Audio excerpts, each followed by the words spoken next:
Deadly Hurricane Ian, one of the most powerful storms ever to hit the United States, roared into South Carolina on Friday, delivering a powerful second punch after walloping Florida. The National Hurricane Center, NHC, said Ian made landfall near Georgetown, South Carolina, as a Category 1 hurricane with maximum sustained winds of 85 miles, 140 kilometers per hour. It was later downgraded to a post-tropical cyclone, but the NHC said Friday evening that Ian is bringing heavy rain, flash flooding and high winds to both South Carolina and North Carolina. Some areas can expect up to 8 inches of rain. As for storm-ravaged Florida, President Joe Biden said, "We're just beginning to see the scale of the destruction. It's likely to rank among the worst in the nation's history," he said of Ian, which barreled into Florida's southwest coast on Wednesday as a Category 4 storm, a tick shy of the most powerful on the Saffir-Simpson wind scale. The death count from the storm stands at 23, the Florida Department of Law Enforcement said Friday evening. Hurricane Ian created havoc along the coast of South Carolina, where it made landfall south of Georgetown as a Category 1 hurricane Friday afternoon. The town is about 60 miles northeast of Charleston. Upon arrival, Ian flooded the coastal area and residential neighborhood with storm surges and heavy rainfall, sending seawater rushing over the road.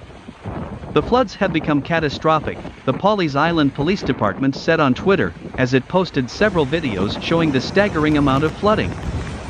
In one sequence, rescue vehicle drivers can be heard asking where to turn, trying to follow a road hidden by deep rough water. Starting at 2 p.m. Eastern Time, Ian brought maximum sustained winds of 85 miles per hour, the National Hurricane Center said.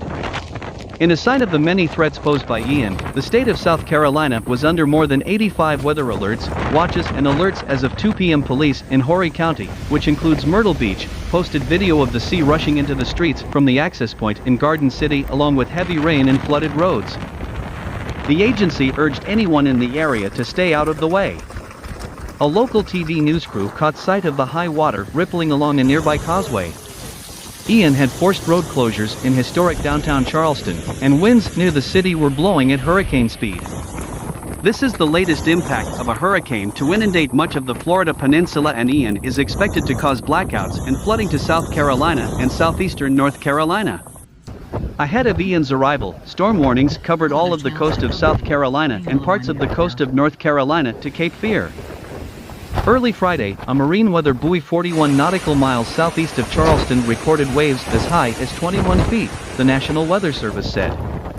Earlier this week, there were no waves in the buoy that measured higher than 4 feet. Forecasters have warned that most beaches in South Carolina and North Carolina could see storm surges reaching 6 feet above the ground, with possibly more than 9 feet in places. Charleston County, which covers about 100 miles of coastline, declared a state of emergency on Thursday and opened shelters for people wishing to escape the storm in safety and on higher ground. But the county had to stop bus services to the shelters on Thursday, when strong winds made the journey risky. Just north along the coast, Georgetown County is urging people in flood-prone areas to keep an eye on weather warnings, but in contrast to Charleston. The county said Thursday it has no plans to open shelters. It also avoided other measures such as offering sandbags, saying people could buy them in stores. Widespread areas will experience power and communications outages, the NWS office in Wilmington, North Carolina said. Other impacts are thought to range from broken trees or fallen debris blocking roads and bridges and highways being unsafe. Much of the Charleston metro area started Friday under a flash flood warning issued around 6 a.m. Eastern Time, hours before the storm was expected to bring a storm surge. Floods from heavy rains triggered road closures around the city, from the central intersection of Huger and King Roads to roads along the waterfront. We urge only essential trips, that the police department says. In downtown Charleston, several streets began to flood before dawn, as Ian's torrential rain band dropped 1 to 2 inches of water on the city, according to the National Weather Service office in Charleston. Another 2 to 6 inches of rain could fall. Flash floods are expected to hit a number of popular tourist areas from Folly Beach to Sullivan's Island and the Isle of Palms. Further inland, flooding is also likely to hit North Charleston, the office said. After Hurricane Ian landed, reports of damage on the Grand Strand started pouring in, including 2 destroyed docks. The storm made landfall in Georgetown at 2:05 p.m. on September 30th, the Weather Channel reported. The flooding damaged at least 2 jetties including Cherry Grove Pier on North Myrtle Beach and Pawleys Island Pier. Midsection of Cherry Grove Wharf in Horry County has collapsed, WMBF reported at 2 p.m. Cherry Grove Pier was also damaged by Hurricane Hugo in 1989. In Georgetown County, the end of the Pawleys Island Pier has collapsed and drifted south, the Pawleys Island Police Department reported at 1:23 p.m. on Twitter. Pawleys Island Police also tweeted that the Summons Pier was blocking the end causeway in front of Town Hall. Power outages continued to escalate into the afternoon when Hurricane Ian hit September 30th. Myrtle Beach Police on Twitter told motorists to avoid flooded roads. Do not pass through a waterlogged highway. Take another route and stay safe.